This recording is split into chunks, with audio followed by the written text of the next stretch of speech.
If I'm going to be doing serious interactions with this organization over the long term, for savings or investments or buying a house, these are the sorts of things that I think organizations will be now more and more cognizant of, especially in the context of some of the things that have happened over the last few years with sort of major UK organizations that have been hacked. And people are finding out on the news that their data or their, accounts have been visible, or they have been shared with, on the dark web or other nation states or bad actors. I think customers now almost expect certain levels of customer service as a given. But I think over the years from now onwards, customers will be looking at organizations and saying, how safe is this organization for my money?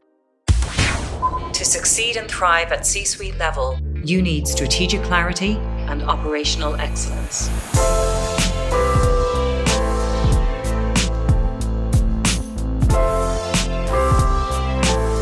Hello and welcome to the latest episode of the C-Suite Framework podcast with me, Jennifer Geary. The topic for today's podcast is resilience. And if you are a COO or a senior leader, and certainly if you're in financial services or a regulated industry, resilience will be something that you have had to think about in recent years.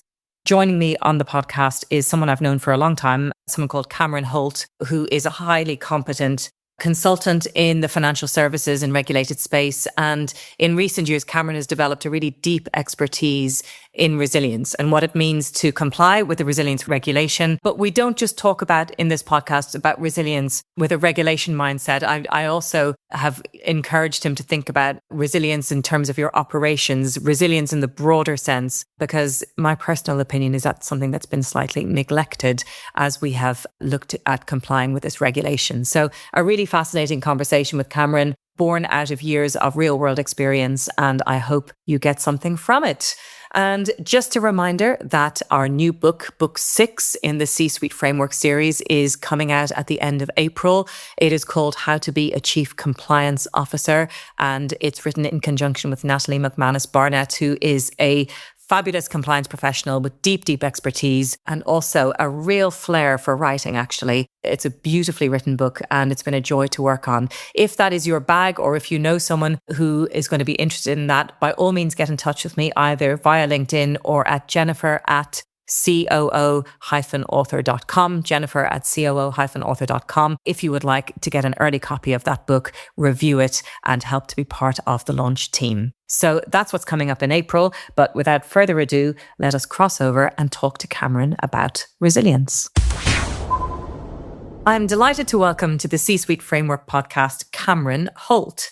Cameron is the Director and Head of Resilience at Alba Partners, and Alba is a financial services consultancy firm that operates globally from offices in London, Edinburgh and Dubai. Cameron has completed a range of industry engagements as a resilience subject matter advisor.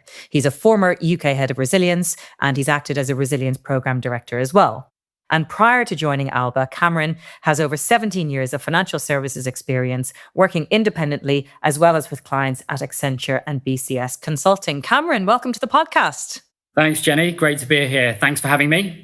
Delighted to have you on here. It's always great to talk to you. And I guess we should discuss, so Cameron, you and I know each other. I think it must be almost 10 years now, certainly over 8 years ago. And you came in and helped me create an operational risk management framework at a FinTech we were both working at. And that was a great engagement all those years ago. Yeah, it's amazing how the years fly by. It doesn't feel that long ago. It only feels like a few years ago, but I guess it is, as you said.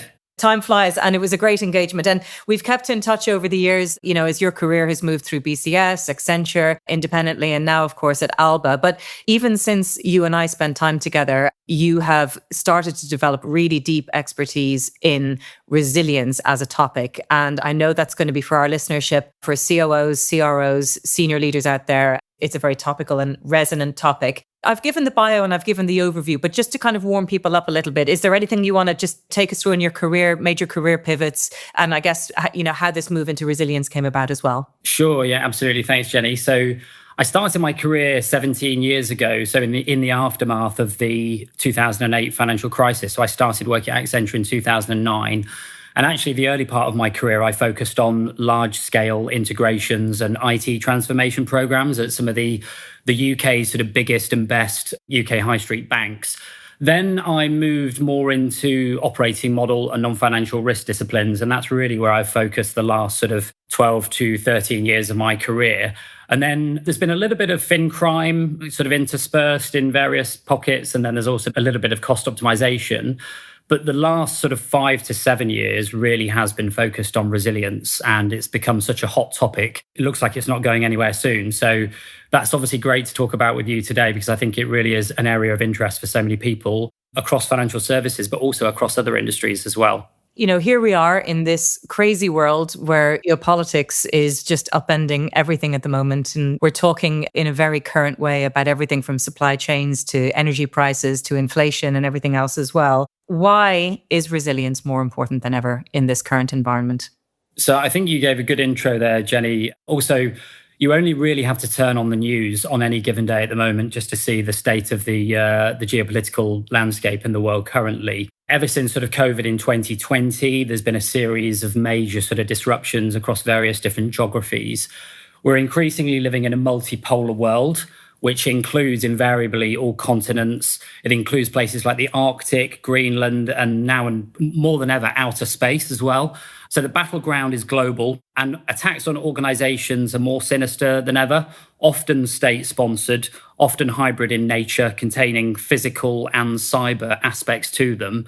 So I think resilience is lots of people think it's a bit of a buzzword, but actually it's probably, one of the most important things on the board agenda these days for many organizations, given the state of where we are. Yeah, absolutely. And resilience as a word and as a topic in regulated industries, it's obviously taken on, a fresh meaning. Talk us through how you've watched the evolution of resilience. I think from about sort of 2018 when it started to come on the agenda. Obviously, there was things like DORA and so on. But what path has it taken and what path is it taking? If we cast ourselves back to 2018, there was the infamous TSB scenario, which impacted over 5 million UK customers, and it went on for weeks. And ultimately, the CEO, Paul Pester, at the time resigned. In that specific scenario, customers couldn't complete house purchases. They couldn't check their balances. Many didn't have access to cash. Customers were able to see each other's balances and had other customer money in their accounts at times. But it was actually the aftermath of that situation that went on for weeks and weeks, and the way that it was managed or the way that it wasn't managed that really caused sort of the UK regulators to sit up. And so that was sort of one of the major sort of precursors to the original consultation papers and the statements that came out from the FCA, PRA and Bank of England. So ever since then, it's become a regulatory priority, and especially between 2022 and 2025. So the 31st of March last year was a key regulatory timeframe for UK organisations. And organisations were given 3 years. So when the consultation papers came out around sort of 2018 and 2019, they were then, asked to identify important business services, develop impact tolerances, map the important business services, and then conduct scenario testing. But then they were given 3 years. So the transitional period was really focused on identifying vulnerabilities that could knock important business services outside of impact tolerances, and then strengthen scenario testing, improve the granularity of mapping of important business services. And then crucially, by the 31st of March last year, all organisations in the UK had to submit self-assessments.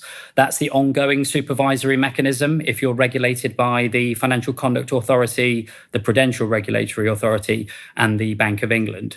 So many organisations sort of did that because it was a regulatory requirement and because they were asked to, or because they were told to, whichever way you want to look at sort of the principles-based regulation.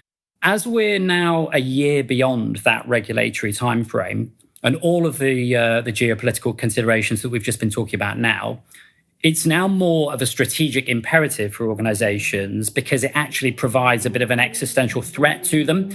So it was originally a regulatory requirement. Now organizations are looking at this far more strategically as a way of developing competitive advantage, defending themselves against threats as they sort of materialize in the world. And so it's sort of moved from being, like you've mentioned in some of our interactions, maybe just a tick box, or you have to do this because you got told, to now actually embracing it as an opportunity to strengthen the organization and look forward and look ahead. So that's sort of the evolution of the resilience agenda. So the act of gathering that data, the act of looking at your processes, your supply chains, your suppliers, and so on, that data can now be used, and obviously, presumably with enhanced AI capabilities and everything else, to maybe generate insights that organizations didn't have. Yeah, absolutely. I think organizations now understand themselves a little bit better. I think before there was probably various pockets of the organization that understood themselves well. And, typically organizations have previously had business continuity plans and disaster recovery plans, crisis management frameworks to various degrees of maturity. But what this has really done is focused attention on specific scenarios. And, many of those have played out. There's been warfare. We've had COVID. There's been other sort of geopolitical disruptions over the past sort of 3 to 5 years. But now organizations think very specifically about scenarios and have specific playbooks that are focused on the most important business services in the organizations. At least that's the way that, banks and financial services firms have looked at this within the past few years. I do have a challenge, and maybe now is a good time to bring it out in terms of resilience. So my view of resilience has always been sort of more as a function, coming from a sort of an operational COO standpoint, and resilience in the sense of having multiple suppliers in different parts of the world, so that, for example, if the Straits of Hormuz are closed, you've got other channels along the way, or having multiple customers, having multiple markets, having multiple. So resilience being something that is kind of inbuilt to your business model. And I guess what I always worried about with the approach taken with some of the resilience regulation is that it feels a bit Sarbox. It feels a bit kind of, let's list it, let's put everything in a spreadsheet and let's list it and get people to do stuff, as opposed to actually let's think about our business model and how we can build resilience in there. Do you have a point of view on that? Yeah, absolutely. And again, this sort of really folds into the evolution of the agenda that we've just talked about. So going from a regulatory requirement to now you hear a lot of firms talking about resilience by design, the resilience strategy, framework interlock, and then how resilience becomes a part of your entire change management and your transformation processes. So what you're doing is upfront, you're making sure that you build resilience considerations into new product launches when you're developing a new service, rather than thinking about it as an afterthought, and you then need to retrofit that onto your processes that you've just rolled out. So organizations have had to do that, previously because of regulatory requirements, but now lots more are on the front foot with this concept of resilience by design. So what you're saying to me is actually the smart organizations are doing both. You have to necessarily, in a complex organization, take a data gathering approach, but actually it's starting to feed into some of the higher order conversations. Absolutely. It's all becoming a lot more strategic. And obviously the key thing to note within the past few years as well is there has been a focus on ownership of important business services sitting within the first line of defense. So typically those that are sort of ExCo level or ExCo -1 level. And what that means is you really make sure that the people who have ownership for the IBS are not in the sort of the back office functions or in group functions. It's people that own the customer relationship, they own the product, they own the customer journey and the customer life cycle, but then they are supported by what's often referred to in the industry as pillar leads. So you might have a pillar lead for people, you might have a pillar lead for technology, you might have a pillar lead for data, for third parties, for premises. But that sort of matrix structure therefore makes the organization more resilient. And ultimately, I think, as you've alluded to, organizations are trying to make sure that this is fully embedded within the first line of defense from an ownership perspective. So risk compliance and legal play a crucial role in the second line of defense, but it's more focused on review, check, challenge, and expert advice as opposed to the actual ownership. That really should be sitting in the business. Of course, one thing that we've not mentioned so far, but you alluded to it as well, is the COO, the SMF24. That's the sort of the ultimate accountability for typically if you have an operational resilience framework, the policy and the methodologies, they will make sure that, the entire agenda and the resilience posture of the organization is sort of being delivered in a coherent way. But yeah, I guess in summary, there's quite a few key players on the landscape from a resilience perspective. To be clear, you do see the COO as being the natural owner in most organizations of the resilience agenda? Typically, yes, although IBS ownership within the business is crucial. And that typically will be the end-to-end service that those customers experience from an organization. Risk, compliance and legal obviously play a crucial part, as well as many other different sort of subject matter experts across the business. The other foundational point to make as well, which is obviously key for this conversation and the C-Suite Framework podcast, is resilience depends crucially on a strong risk management framework. That is the key foundation. So many organizations that I've supported with doing the annual self-assessment over the past few years, they will talk about what is the strategy, what is the business model, what is the context, but then first and foremost, there'll be a key section on what is the risk management framework and how are we managing risk. Now, there is an important distinction to make as well. UK regulators and many sort of industry commentators and many organizations regard resilience as an outcome rather than a risk type. The crucial thing is you need to get to grips with the fact that anything across the dimensions of people, process, technology, premises, third parties could disrupt your resilience. But resilience is supposed to be something that's achieved by good risk management practice or having an effective operational resilience framework. So that's another sort of recent evolution as well that has been, very commonly talked about across the industry in recent years. I don't see like resilience risk popping up on a risk register anywhere. As you say, it is something that you're striving for, and it's something that you achieve if everything else, as you say, is taken care of along the way. The days are quiet when resilience and risk is sort of being managed effectively. Nothing should be hitting the headlines.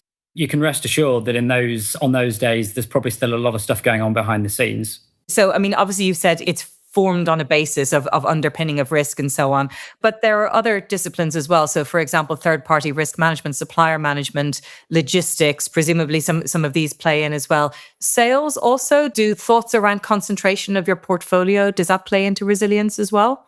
There's many different domains that will fall under the concept of resilience. So if you sort of go back to the original regulatory consultation papers and statements, you would hear people talking about operational resilience, but the term resilience brings in a whole range of disciplines underneath its umbrella. You've got cyber, you've got security, you've got risk management, you've got third-party risk management, you've got crisis management, and many others that you've mentioned. So ultimately, all of these things need to unite cohesively underneath a strong resilience strategy. Third parties is a good one that you mentioned. So many regulators are now looking at operational resilience or resilience and third-party risk management very closely together. And the reason why that is because when you're managing third-party risk management processes, you need to now look at who you're dealing with as an organization, who you're onboarding, who you're contracting, and you need to look at them from a resilience standpoint as well as a commercial standpoint. So like you just mentioned around sales, for example, an organization, it might make, perfect sense to work with them from a business perspective or a sales perspective or a product perspective. But if that organization is bringing in a heightened level of resilience risk to your organization that wasn't there before because you're effectively outsourcing something or you're bringing something else in-house, organizations now need to assess third parties with that in mind. So having resilience considerations built into the third-party risk management lifecycle end-to-end is absolutely key. That's talking about looking at the third parties, who you want to onboard, who you want to contract with, and then how you monitor them. But then also when you start talking about exit strategies and testing, if that third party fails tomorrow or next week and you don't have a backup, what is it that you're going to do? How are you going to respond to that? How are you going to react to that? What are your alternatives? So the sort of the resilience posture of an organization and the resilience agenda now relies on so many different domains, and third parties and cyber are sort of two of the key ones. There's a lot to sort of take into account when you're sort of assessing how you want your business and how you want your operations to evolve. I always tell the anecdote of the founder of a cosmetics company, a successful Irish cosmetics company, and she initially prototyped her products with companies in mainland Europe, so in France and Spain and so on. Over time, yes, found that it was much cheaper to get those products manufactured in China and Korea, but kept the mainland Europe supplier as well. Had a blended cost of production, as it were, a little bit higher here, a little bit lower from there. But in return for having a very resilient supply chain that you could dial up or dial down, depending, which I thought was super smart. Yeah, absolutely. I think what you've also touched on there as well, Jenny, is the need for backups. And you'll hear people talking about recoverability. You'll hear people talking about substitutability. for third parties, but any other asset that you have in your organization, if you don't have a backup, you've essentially got a single point of failure or a SPOF. And that's the sort of thing that could really knock one of your important business services outside of its impact tolerance. The thing, obviously, that you also just touched on as well about the blended approach is these things cost money. So you need to make a call from a business perspective. How much are you going to spend? And typically organizations might have one backup or they might have two backups. But beyond that, you really need to start looking at the commercial angle of what is feasible. What are you just going to accept or what are you going to pay for when you're looking at resilience? So there's quite a bit of analysis and there's quite a few calls to make a call on because organizations just haven't got an endless pot of money to spend on these things. This podcast is brought to you by the best-selling How to Be A range of books. These books, authored by me, Jennifer Geary, in collaboration with other seasoned experts, break down roles such as the COO, Chief Risk Officer, Chief People Officer, and Chief Sustainability Officer into their component parts. They explain the technical capabilities you need, but also how to operate at this level, preparing yourself, getting to know your peers, engaging with culture, strategy, building your team, and much more. Over 30,000 books have been sold, and the books have received overwhelmingly positive reviews. There's even a book about the role of AI called The Augmented COO. Check out the books, available on Amazon and Waterstones now. I wonder, and this is an off-piece question, Cam, but you'll be well able to handle it, but I don't think resilience is yet playing into the mindsets of investors as a source of value. So I guess investors look at well-diversified companies. They look at companies that have, a diversified product base, diversified customer base, but really a truly resilient organization should be valued higher than one that is not truly resilient. Absolutely. I completely agree with that sentiment. And also, if you think about it very practically from your own experience, who you bank with, where your money is held, the organizations that you deal with. And a lot of this happens on your phone now or on internet banking, whatever the case may be for you. Some people still go into physical premises. But the way that I always view this is if I put myself in the customer's shoes, and I am a customer, obviously, of many of these organizations, how resilient is my perception of that organization? Is the app down? Has there ever been a scenario when I can't go and check my account statement and balance? Have there been scenarios where I'm looking to make a payment, or in the scenarios where you need access to money, or you're making a house purchase? These key moments of truth that you have as a customer.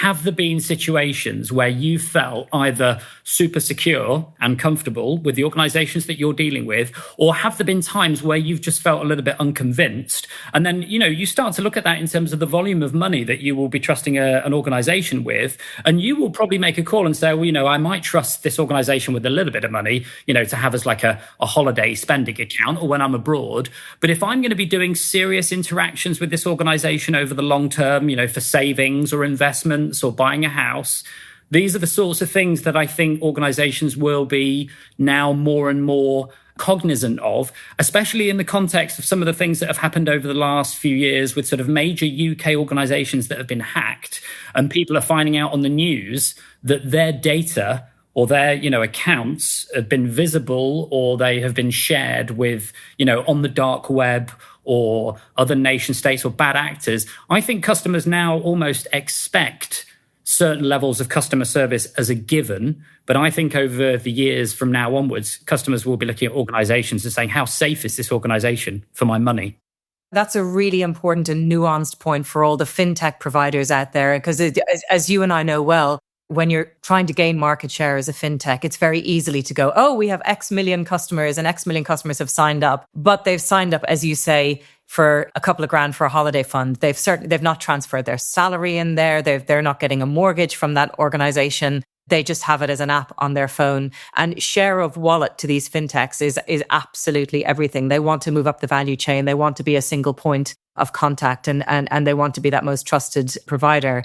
And maybe, as you're saying, some of these resilience factors over time will be the thing that actually determine, hey, am I actually going to let go of my incumbent bank and move everything to this provider?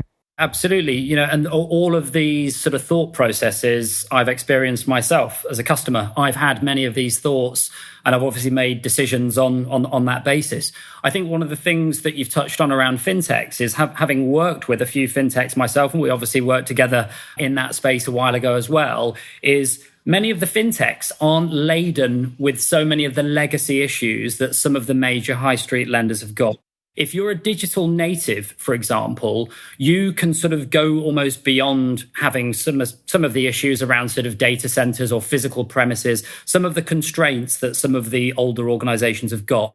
Some of them have got mirrored tech stack. Some of them have got response and recoveries that are very, very quick. I've even worked with organizations where they have a follow the sun model, which is where they have teams in all different geographic locations around the earth, where they can transfer processes and activities between teams very smoothly. So in those instances, they can communicate to their customers that they have got people in different geographies that can respond and recover their processes very, very effectively and efficiently. So there's different degrees of maturity and resilience across the different types of organizations that we see. But like you said, when you're making a decision as a customer, you ultimately want to have that sort of security and confidence that where you put your money, or whatever that quantity may be, you can have confidence that it's going to be safe and it's going to be protected.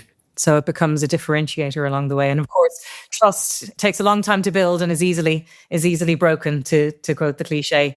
So Cam, let's get into some major events, industry case study examples on either a named or unnamed basis. I'll leave that to your good auspices. But are there specific examples that you can give us where maybe some of these resilience preparations actually made a difference in real life? I think the interesting thing, as I mentioned earlier, is on a given day when nothing hits the headlines, that doesn't necessarily mean that things aren't happening. Clearly, when things go sideways, very often we hear about these things very quickly on the news.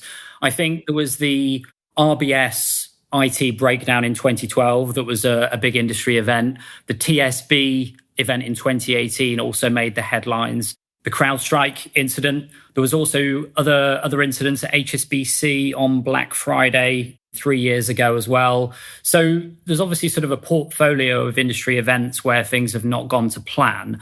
I think the thing that I would say is organizations are being attacked all the time by some of the organizations or some of the sort of, nation state sponsored organizations that I mentioned earlier. I think organizations generally have been increasing in their maturity in terms of how they respond to major incidents and disruptions. So I've been inside organizations when response and recovery mechanisms have been activated, but that will never make the news. That won't go anywhere outside of the organization because good news stories like that, unfortunately, don't make the headlines. Every day where it's sort of a fairly tranquil and uneventful day, there's probably response recovery mechanisms being activated all the time. And also, as a customer, we probably don't ever see or experience many of these things, but there will be things going on almost repeatedly. Typically, as a customer, the way that we tend to sort of see these things is when an organization has a planned outage, which typically tends to be on a Saturday night or a Sunday morning between the hours of sort of midnight and 6 a.m. when the traffic on their systems will be low. But yeah, there's sort of many examples where things have not gone to plan. Many organizations have been inside where things have been handled particularly well, but it's always interesting to see what makes the news and what doesn't. Yeah, no, absolutely. And I've been around in the sector a bit longer than you, Cam, and, sort of old enough to remember hot and warm and cold sites and backups and visiting places, north of London and data storage sites, and, some of those kind of walkthroughs that we used to do. So things like cloud have made it kind of better and worse. I think things for like cloud provided services are, normally, touch wood, really very resilient with built-in failover and backup going on. So there's a level of detail that I think as a customer of those services, you don't need to maybe worry about to the same way. I suppose I wonder maybe though, have we lost a little bit of that expertise along the way as well? Like, do you see extensive desk walkthroughs, crisis management, simulations and so on as being a feature of what organizations are doing? Yeah, absolutely. So precisely those mechanisms. So maturity develops year on year in this space, but organizations have moved from fundamentally having business continuity plans and tests and disaster recovery plans and tests. Many organizations previously had and still do have crisis management frameworks, but then more recently, the exercises that can either be paper-based, desktop, or simulated war games, or actual sort of all-day exco exercises where you get the entire leadership team and SMEs around the table. The maturity develops year on year, but the focus in more recent years now looks at specific scenarios. So it could be a cyber attack, it could be a ransomware attack, it could be terrorist attack, major power outage, it could be natural weather is another one. Extreme weather events are sort of increasingly prominent across major organizations in different organizations and different geographies. So year on year, the maturity develops. There are many organizations that I've worked with in partnership as well, for banks, where they actually specialize in crisis management exercises. And then war games as well as an interesting one where you get leadership teams around the table. And very often in these scenarios, the exco will be obviously the key players in the room, but there are people at all different levels of the organization. And very often there'll be sort of key players sat at the management level, senior management level, but then sometimes further lower down, there'll be somebody in a data center or there'll be somebody in an operations team that has a key nugget of information or a key skill set, or they just built up a lot of organizational information over the years. And all of a sudden it becomes key. It becomes sort of noticeable that that person is a key person for the organization.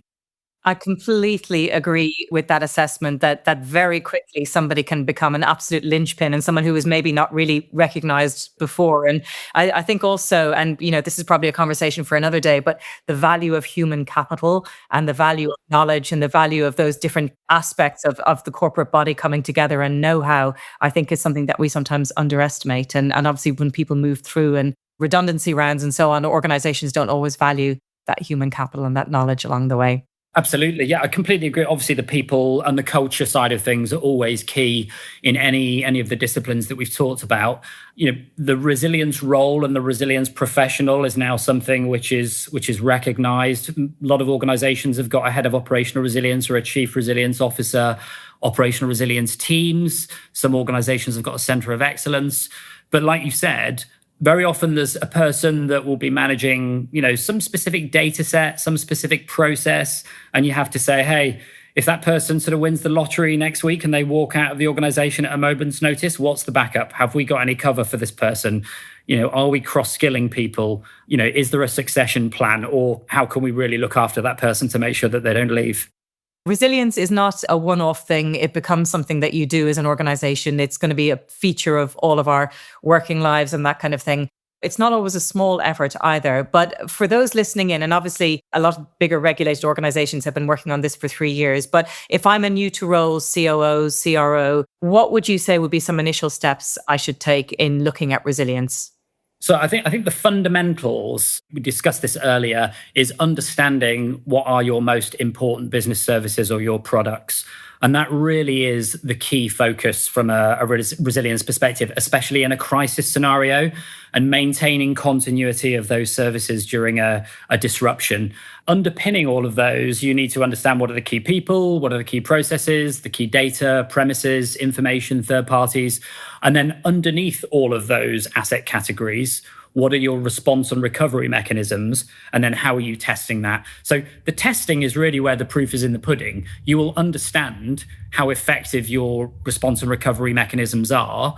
But then once you've done that, you should, by virtue of your mapping and your scenario testing, start to understand where your key vulnerabilities are. So I often refer to this when we talk about this with colleagues and clients as what are the open wounds that the organization has, where if I was a bad actor or if I was a nation state sponsor and I really wanted to hurt the organization, what are the things that I would target and what are the areas where the organization is potentially most vulnerable? And then as soon as you understand that via your own analysis, you then do everything you can to remediate those as soon as possible. And that requires planning, it requires funding, it requires remediation, and it requires testing. And then the ongoing mechanism for regulators is around the self-assessment. So organizations are required to do this annually, usually in Q1 of every year. There's a self-assessment. But really, via MI and reporting and other metric tracking, organizations should be looking as much as possible to understanding in real time about their resilience posture and how resilient they are. So understanding, how resilient their services are, managing incidents, managing other disruptions, all that sort of stuff. So it becomes less retrospective after the event and becomes more, day to day. We understand exactly where we are from a resilience perspective. Yeah, and I think that outside-in threat analysis is a really powerful one as well, to kind of adopt the stance of a threat actor and think about, like, what would I do? What would I do to hurt this organization? I have to ask the AI question. Are you using it in this way? Is AI helping with any of this? What are some of the good applications of AI in the space? I'm using AI in my role day to day, as I'm sure many other industry professionals are, and it's going to provide a range of opportunities, but also potential risks and threats that need to be managed. One of the things that I've been talking to clients about recently is artificial intelligence going to lead to artificial resilience? So when you move the organization from you're running the organization day to day, many firms will be looking now in terms of how they can apply artificial intelligence in terms of improving processes, making things more efficient, doing work at speed that couldn't be done at that speed previously.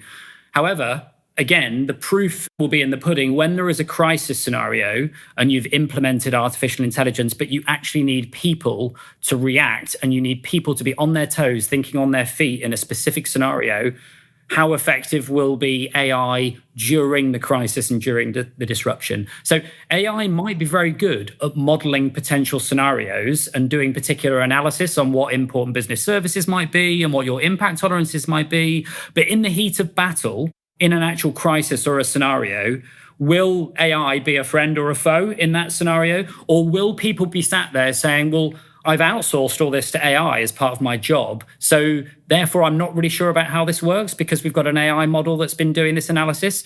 In a crisis scenario, that isn't really going to be an acceptable response. And also customers will be saying, well, I want you to recover the service or I want you to maintain the service. And I'm sure that regulators will be increasingly looking from that perspective as well. So it's going to be interesting in terms of how this plays out over the next few years, I think. Yeah, it's great for some upfront scenario analysis, great for giving ideas, maybe identifying some gaps and so on. But in my experience, which includes, things going back to everything from, 9/11 to COVID to also a crisis never to multiple crises in Save the Children, for example, the crisis never turns out the way you think it's gonna turn out. And actually, one of the quotes from, I think it might have been Woodrow Wilson, was crisis plans were useless, but the act of crisis planning was the thing that was useful. So the act of getting people to think about, what would I do if this happened? Who would I convene? How would I find? Who's the most important person?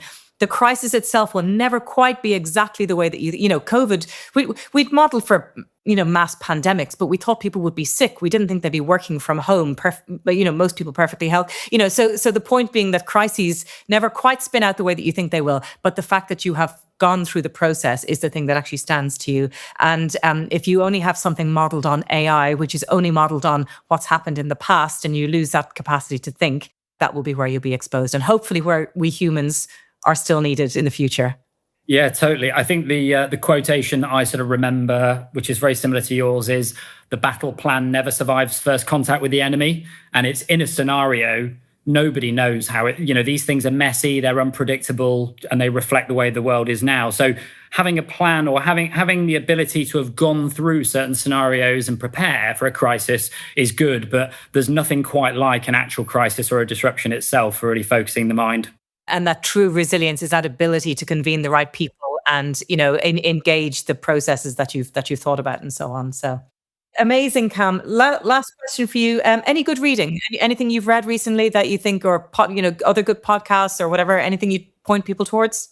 Yeah, absolutely. So there's a range of organizations that have really come to the fore in recent years, and I'll sort of just list a few of them off. So CMORG, which is the cross-market operational resilience group, has some great reading materials and best practice industry guidance on all things resilience. And then there's various other sort of UK government bodies and independent bodies like the UK Resilience Academy. It's got some great learning materials. The National Preparedness Commission run events and thought leadership. And again, they're an independent body. And that has really sort of come to the fore. I've run a few events and attended many of those events over the last few years. And then there's also Resilience First and the Centre for Long-Term Resilience. So the UK is really taking this very, very seriously. And I think that that's just a reflection of the sort of geopolitical climate that we're now in. So I think there's a lot of good resources in those materials for people to go and have a look at. And then also guides.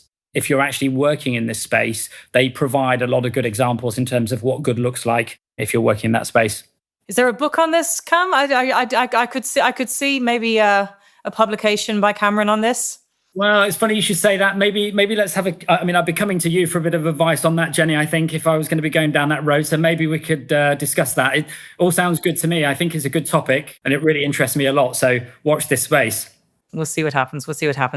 Brilliant. Cameron, it's been fascinating. Thank you for demystifying resilience in all its forms for us. And it's not a topic, as you say, that's going away. So thank you very much for joining us on the C-Suite podcast. Thanks, Jenny. My pleasure. Good to see you. We hope you enjoyed the podcast. For more information about the How to Be a books, the C-Suite Framework courses, the podcast, or to get in touch with me, head over to www.csuiteframework.com.